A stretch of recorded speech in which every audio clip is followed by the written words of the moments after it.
last week it's a gusty, windy day today, so it's just a little bit harder for them to do. Trust me about that. Only tiny aeroplanes. They are in fact little aeroplanes up close.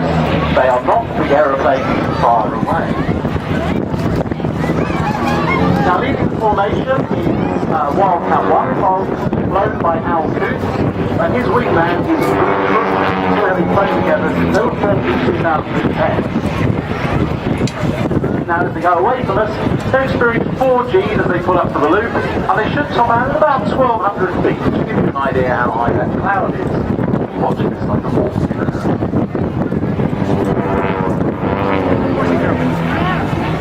Norfolk, which was a former Liberator base, 324 Liberators. One of many, many airfields that were built over East Anglia for the Second World War. Now these aircraft are special, specifically the S2B model, and this was purposely built for aerobatic flight. These particular aircraft were built 6 months apart in 1988 in Wyoming, United States, and are supposed to be refurbished by the guys you see them flying today.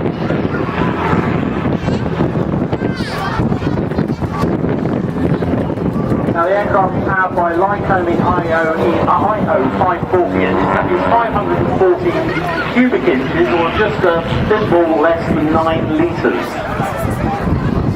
That's equivalent of 2 Aston Martin V8 engines in each aeroplane.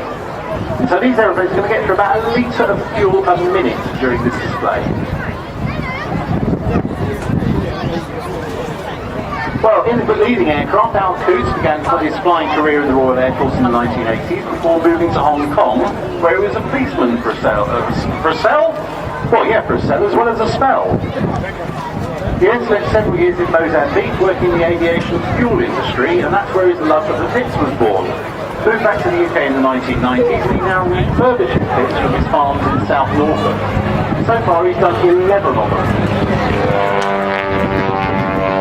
Spiraling around the trail,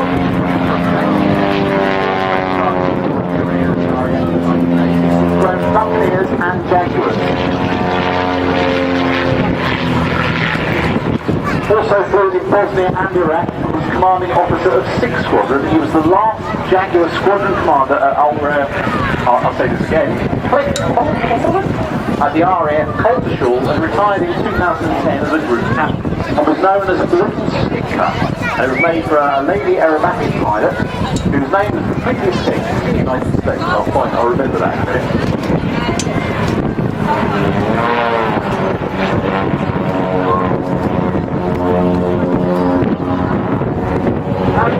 The following aircraft is fixated entirely on the lead aircraft, as it is in all formation.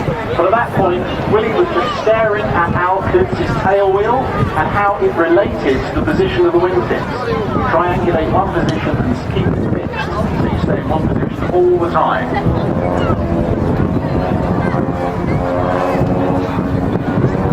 Now, one of the sponsors of the team is Skydeep, and this is a wonderful application that you can get for your PC or for your phone, which allows you to do all sorts of flight planning software, which in theory stops little baby pilots like me flying into controlled airspace and having to have interviews with people that want to charge us large amounts of money.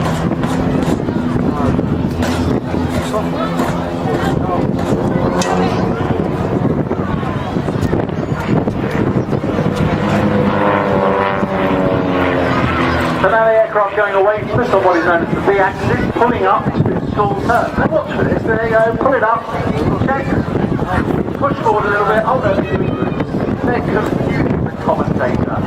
Can't even rely on the So I think this is going to be how he's done the loop, pulling up. This time, instead of pulling back all the time, they can push forward, allow the aircraft to go vertical, then it slow right down, stop the drop, finger the rudder, change direction, the balloon is looking at a sky, turns into fluency, and then he's flying down and accelerating back into water.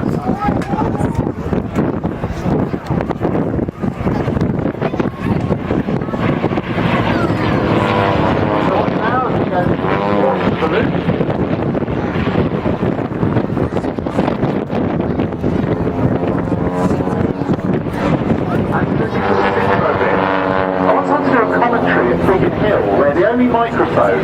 So not being ill, Silverstone, but the only microphone was in a marquee. And I did the entire display with half the marquee standing right in front of me, so I could see half the display. That was interesting, going, ladies and gentlemen, he's pulling up, allegedly, I can't see it. However, here they go, pulling over at either end and backing towards each other.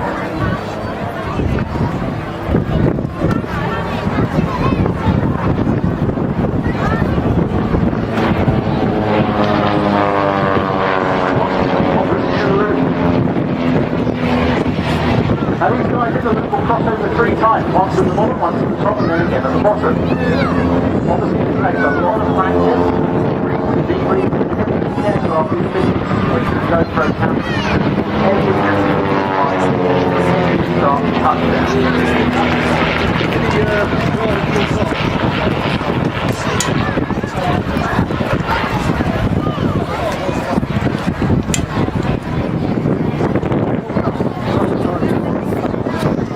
Guys, give you focus now.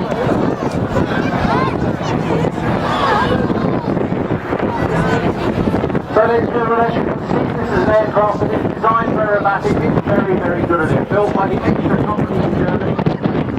The steel is very, very strong, steel tube fuselage covered in panels and with an immensely strong carbon fibre wing. Capable of plus or minus 11 G, that's 11 times the force of gravity, but it's actually built to withstand 23 times. The reason being that when they first started using carbon fibre in aircraft, they didn't know what the life of it was. So they built a 100% design factor into it, so it was nice and safe. Now look at this just now on the wing, slow 4-point roll there, controlling it. This maintain height, even though when he's on his side, only the fuselage is this. So it's upside down and the right way up, then the wings are doing it upwards to the fuselage. It comes around, it's upside down. Loads of control there, fully going to the top. I started my comedy career many years ago with a great late, rather wonderful Brian Scotland, and we once took a journalist flying in one of these. And he said the view out of the front was like looking at a picture postcard on the end of an electric drill. It has an over 300 degree a second.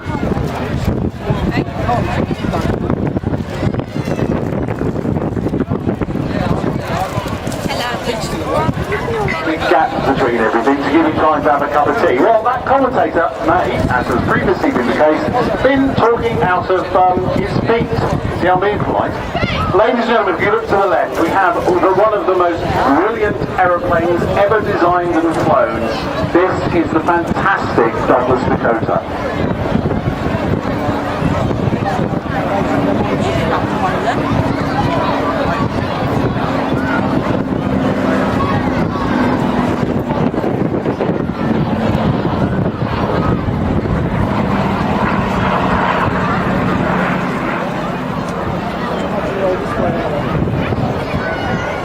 Some people may disagree, but in my view, the Dakota is about the finest aeroplane ever built, and there is a very good reason for this. It came out of earlier designs. It was one of the first all-metal stress skin aircraft. The actual first was the Boeing 247. But the Douglas company decided they needed something to compete, so they made the DC-1, just the Douglas Commercial 1. And that was really a proof of concept aeroplane, which they paid for out of their own pockets. That led to orders for a similar type, which was the Douglas DC-2, which was an 18-seater aircraft with a narrow fuselage. But it was so good that in 1944, in the Robertson Air Race from England to Australia, the winner was the de Havilland's Comet. The DC-3, the Douglas Commercial 3, was designed initially as fastest aeroplane in the world, but ladies and gentlemen, Peter Davies in the Calidus also gyro.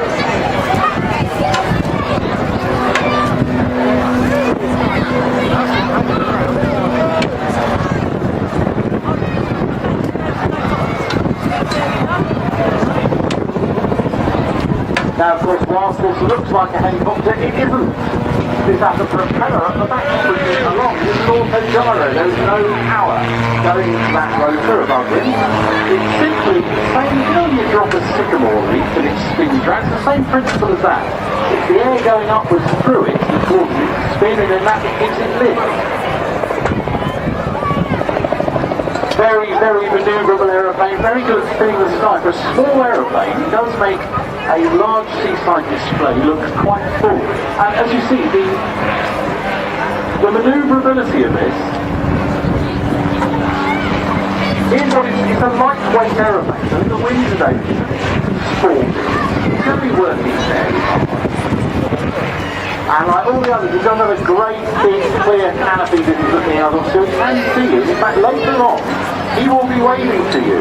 And Peter has a wonderful trick which you can watch out for, because you will see it. But when he's going one way and he's waving with his left hand, he'll have a red for port. Like they pointed out to me, running in at the Norwegian Air Force Vampire.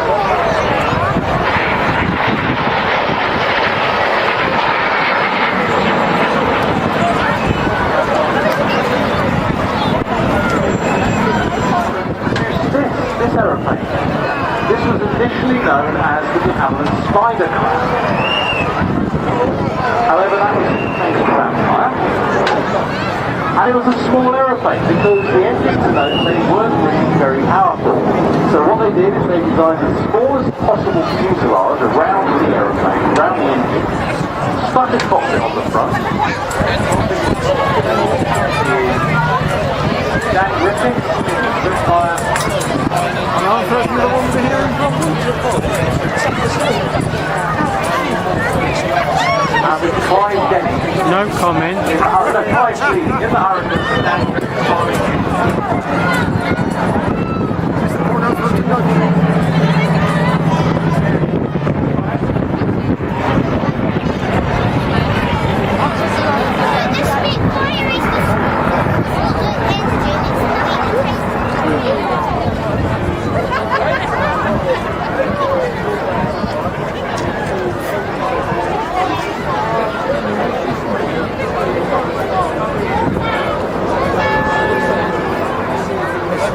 Of course, these are the aircraft that are famous for most of the products that inspired decisions by private companies realised that fighters were obsolete. So the decision was made by Hawkers to make a monoplane version of their Fury, the biplane Fury, the first fighter past 200 miles an hour.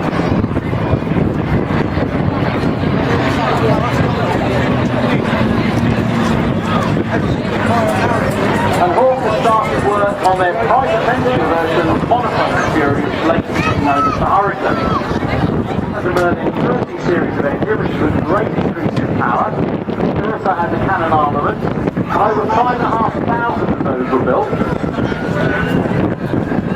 And then a very clever man at Rolls-Royce called Stanley Hooker, who invented a thing called the two-stage supercharger with an intercooler, which is technically very clever, and it gave 40 miles an hour to the Spitfire in 10,000 feet on the ceiling, made it 9 inches longer because of a slightly longer engine, and that was the Mark 9 that you see before you.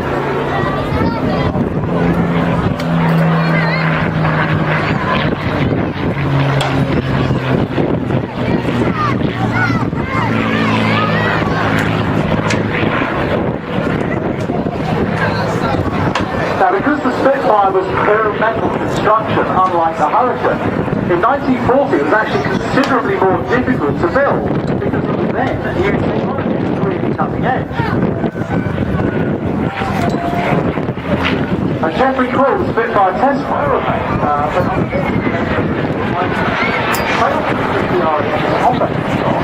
but they encouraged the development of similar aircraft and training development. First of all, but it could break Mach 1 in the sky. It was very agile, despite the fact that it had a relatively low power engine. Now, unfortunately, in 1955, it was destroyed. It was a little bit more sedate. Helicopters not being the fastest things in the world, but they are rather fun. and the submarine helicopter.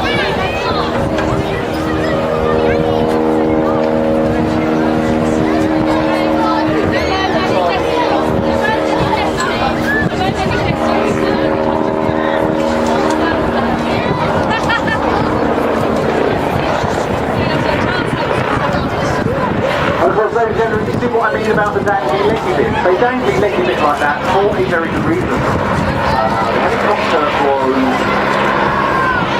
Saunders Road design, wonderful Isle of Wight craft company that made loads of flying stations. Like going back to the days when Sopwith was made before the First World War. Saunders Road were helping to make the whole flying station. So they've been around for a long time. And they needed to have a replacement for the Saunders Road Skeeter that was in service with the Army. And they needed a small gas turbine powered aircraft. So the first prototype flew on the 20th of July 1958. And there were two versions basically built. They did one for the Army that was actually in a lot of ways different to this. It looked very similar, but there were structural differences, rules and differences. But mostly it had to do with the wheels were significant. Now, these wheels are all angled at 45 degrees off the centre line of the aeroplane. So when it touches down, what the picture is you get of a frequency is what they were mostly designed to be on. When the wheels are all on the ground, they have a tendency to rotate rather than to roll in one direction. So if you can imagine a shopping shop with each of the wheels angled inwards, instead of going to go forwards or sideways or backwards, but it will go around in circles. Of course, that's what you want on a helicopter that's just landed on the back of a helicopter. Yeah, we're watching the exhaust, it says now. It's interesting, bearing in mind how that's physically goes in the area.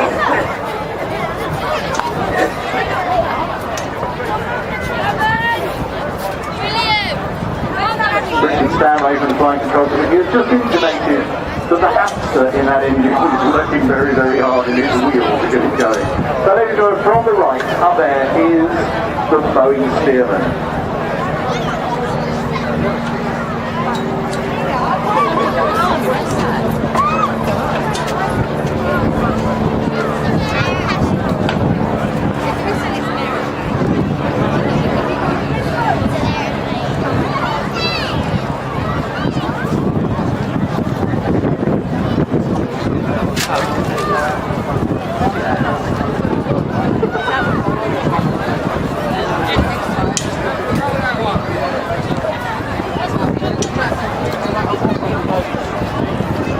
So there, ladies and gentlemen, pulling up into that wing over there is Sue Girdler. Now, Sue learned to fly with TG Aviation, who's operating with this aeroplane, in 1986, and is now in her 6th season flying this aeroplane.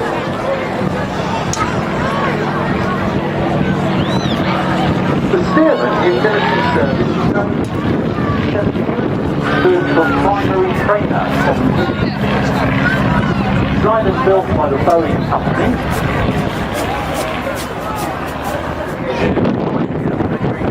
And there he is on the right, who was earlier flying the Vampire in that lovely Cold War X-15.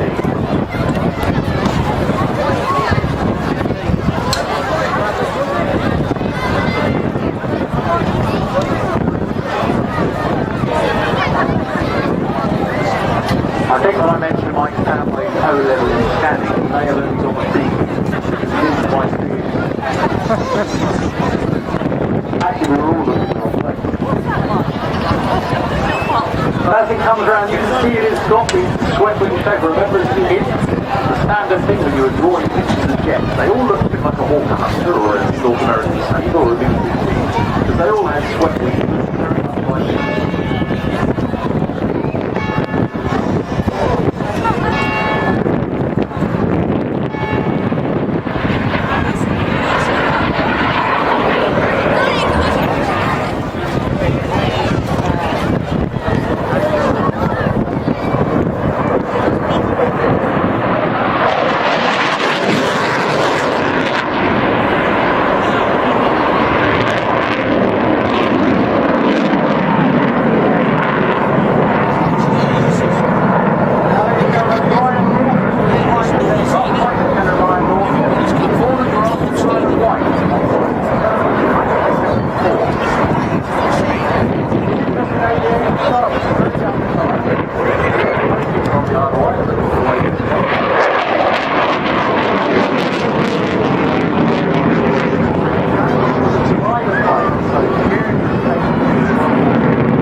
type was then the Mark 1, and eventually went to Mark 24.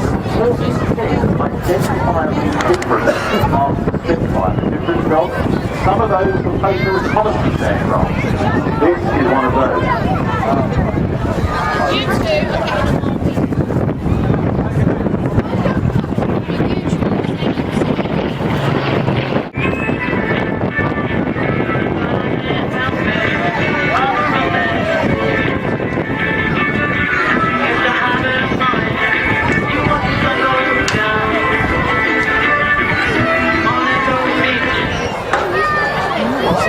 Here he comes.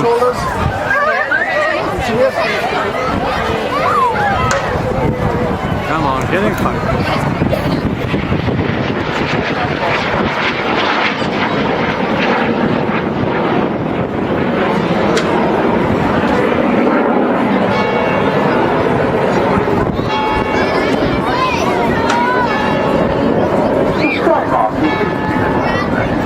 It's great. It actually started out as a piston engine aeroplane with a propeller on the front. The Province trainer had 6 undercarriages that were dangled down like dangly things, and really nice aeroplane to fly, like a chipmunk on steroids. Had it powered by an Albus on the radio. And some of those bright ideas of what happened to make it a jet. So they stuck a jet engine in the fuselage, they took the piston engine away, they moved it forward, fuel in it, and behold, the jet product was born, and it was used for many years by the RAF. The jet product's first flight had been service for a number of years, they were used for Aviation training, so there were a lot. Right, ladies and gentlemen, Team Raven.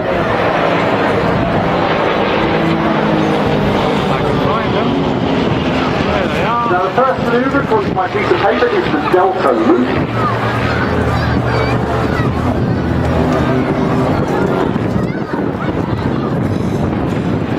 They've disappeared above me in the palatial commentary suite.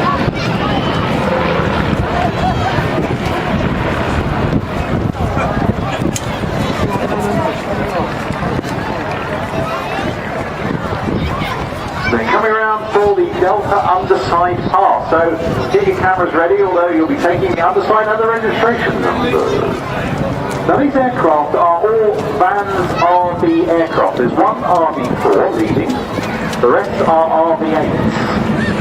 Now they're all self-built aircraft, although only number 2 and 4 are built by a team. A chap called Richard Van Grunsven. Their legs, wasn't it? This particular one is powered by an IO3 180 horsepower. Oh, there we go. This is easy, yes. That's the bit I thought was going to happen with the cyclone around the smoke.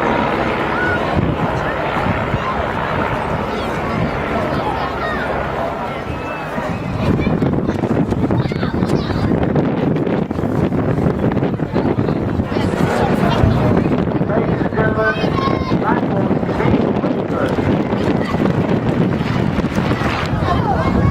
the trademark black smoke coming on. Off the recent smoke generator, as well as beyond the white smoke out of the exhaust. The aircraft being flown by Guy Westgate, and I is the number 1, the aircraft is Robbie number 2.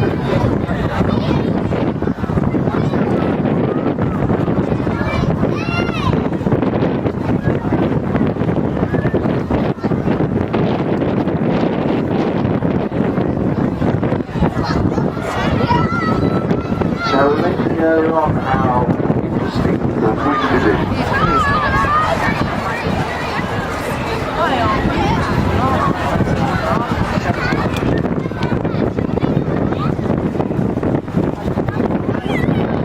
Actually, that's not there. You see red, white, and blue smoke. Herne Bay, are we ready to see the red arrows? Well, if you're not going to be any louder than that, I'll tell them to turn around. Are we ready to see the red arrows?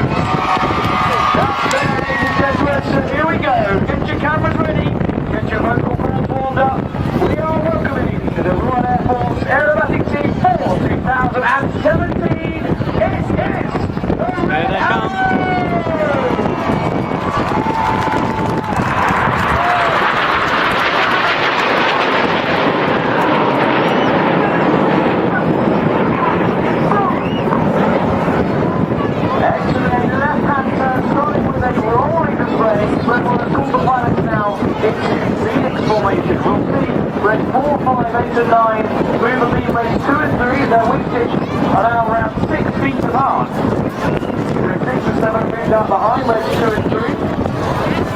And at the very front, all on its own is Red 1, squadron leader David Montenegro.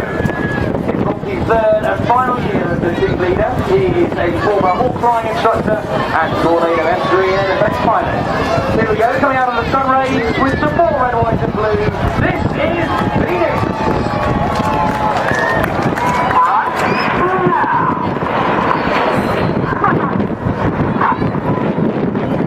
Oh, the leader's right wing is the first of our new pilot. He's Red 2, right at the Toby is a former Tornado GR4 pilot, then he moved on to become a Hawk instructor. But not on this version of Hawk, which is the Team Mark 1, he actually was an instructor on the Royal Air Force's newest advanced jet trainer, the Hawk Team Mark 2, a much more modern and relevant training platform for teaching our 4th and 5th generation fighter pilots. Now to the right hand side, the shape of an aircraft, specifically the Spitfire, ready for the Spitfire roll.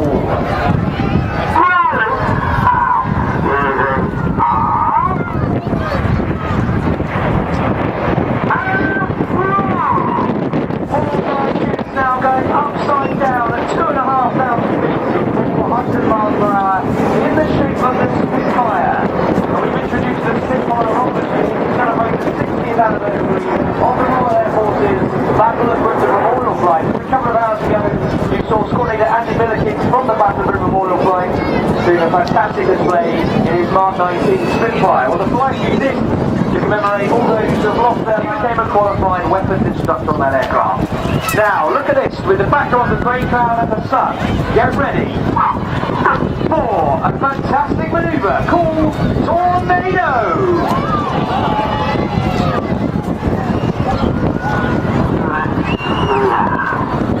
Rotation 9 rolling around the 7 aircraft.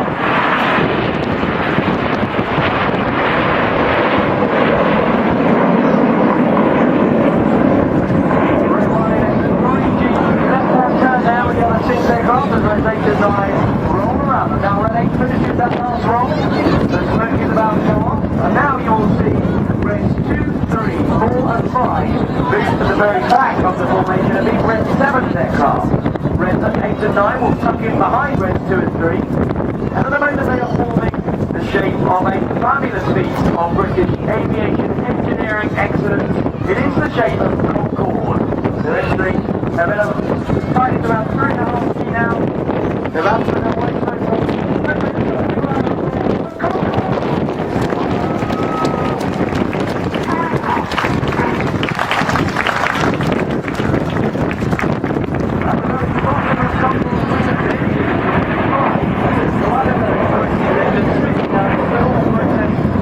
Chris is actually a former Red Arrows pilot who's come back to the team. He's a former Tornado GR4 pilot and Hawk flying instructor. He first joined the Red Arrows in 2011 and left in 2013, having left the Synchro Fair. More recently, he's been flying this version of Hawk. This manoeuvre is called the Diamond Quarter Clover, and he's rotating through 90 degrees. You can see the silhouette of our rainbow shape. And we're about to start the second part of our display with the detonator. Edith, great break goes as Red 1, they're running out to the top now. Keep your eyes on Gippo. 100 feet, closing at 820 miles per hour. This is the Gippo Pass.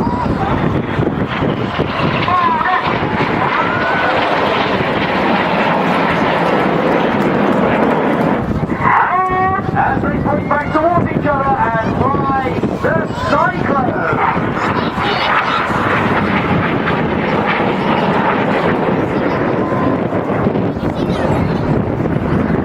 The Cyclone will now cross again in a maneuver known as the slingshot.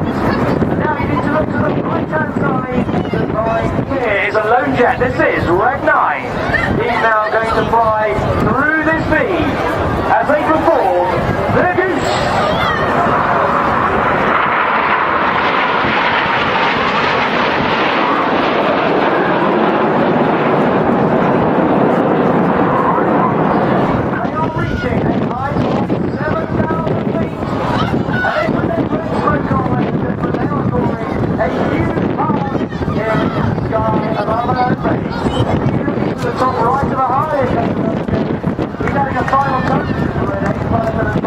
drawing a spear through the heart. Grenade is a relative line with the sea. They form a walking structure, carry a canopy, they're pointing towards each other, and they're going to fly the opposition barrel roll.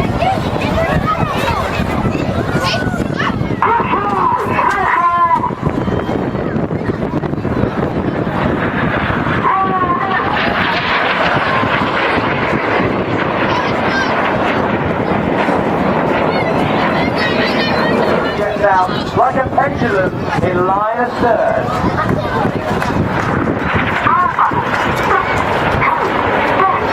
Now we fly our formation with the odd-numbered pilots on the left and the even-numbered pilots flying on the right. But in this shape it's the other way round. We have reds 2 and 4 on the left, reds 3 and 5 on the right. But they want to switch back to their normal side, so they're going to do this in the slalom. Now back in their comfort zones, 3 and 5 on the left, 2 and 4 on the right, in battle formation around 20 feet apart. Red 1 called power, so a bit more confidence, a little more thrust in the engine. It's called red auto, the pilots reach up and right with their right thumb to press the red smoke button. A bit tightening now, 4G they're squeezing to, and they protect battle.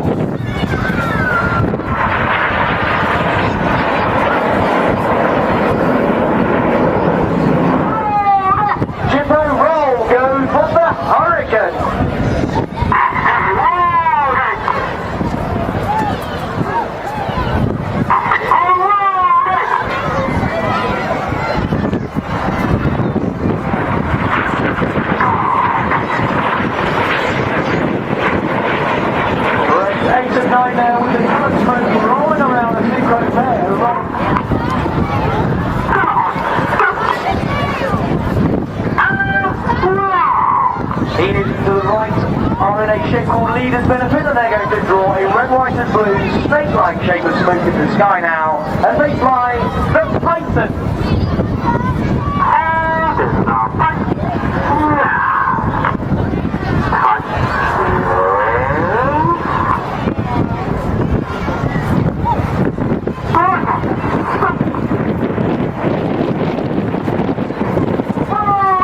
Reds 8 and 9 with the coloured smoke rolling around 6 and 7.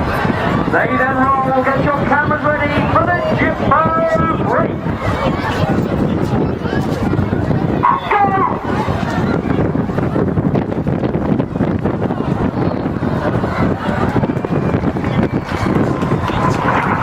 They're going to fly the double rolls. Full go, current smoke, 6G, full power, upside down at 300 feet, back to 100 feet.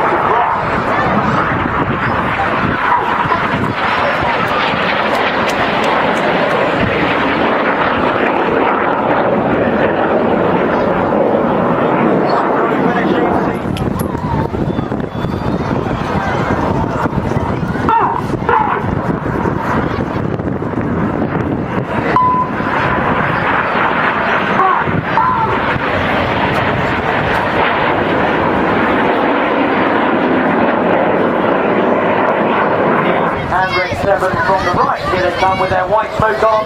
They're floating at 800 miles an hour. They're going to cross 3 times in opposing 360-degree 6G turns. Get ready for the carousel.